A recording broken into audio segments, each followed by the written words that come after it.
Good evening. My name is Andy Goldstein. I'm a teacher at Omni Middle School and the proud parent of a 7-year-old daughter who attends second grade at one of our public elementary schools. I read with great interest the article by Palm Beach Post reporter Andrew Marra titled, quote, "Collision Course Inside Palm Beach County's School Bus Crisis," end quote. The article detailed our school district's bus debacle at the beginning of this year, in which a rushed implementation of a new technology program for bus routes resulted in many of our students being late for classes and many of our disabled students not being picked up at all. As I started to read the article, I thought to myself, surely this is an aberration or a one-time event. But as I read on about how the collective experience of our own bus drivers was ignored in favor of a rushed policy to implement computer-generated bus routes that made no sense, apparently to please a higher authority, I started thinking, this is a very accurate description of how our school district functions on an everyday basis. There is always someone or some higher policy that is pointed to as the reason we are doing things in the classroom, regardless of whether they make sense. And many times, they do not make sense. The judgment of our own teachers is not even in the equation. We teachers have been deluged with a plethora of nonsensical policies flowing through our classrooms, and we and our students have suffered.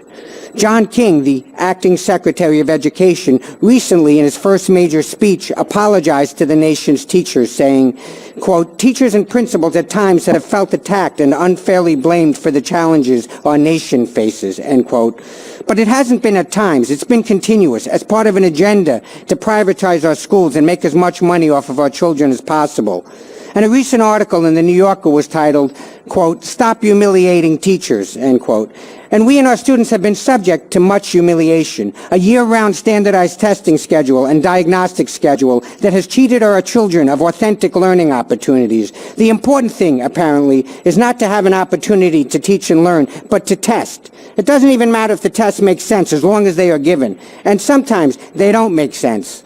I started going around asking teachers an open-ended question. Do you find the diagnostic testing helpful? So far, no teacher I have asked has said that they find it helpful. And these are teachers that I've asked that get excellent results.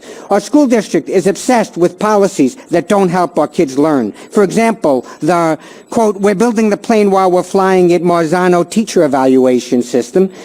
Teachers stripped of their step increments and relegated to a career at or near a beginning teacher salary. Teachers relegated to an annual contract which disempowers them, strips their educator's voice to stand up for what's right. Students subject to dry test prep instead of authentic project-based learning, cheating them of the joy of falling in love with the process of learning.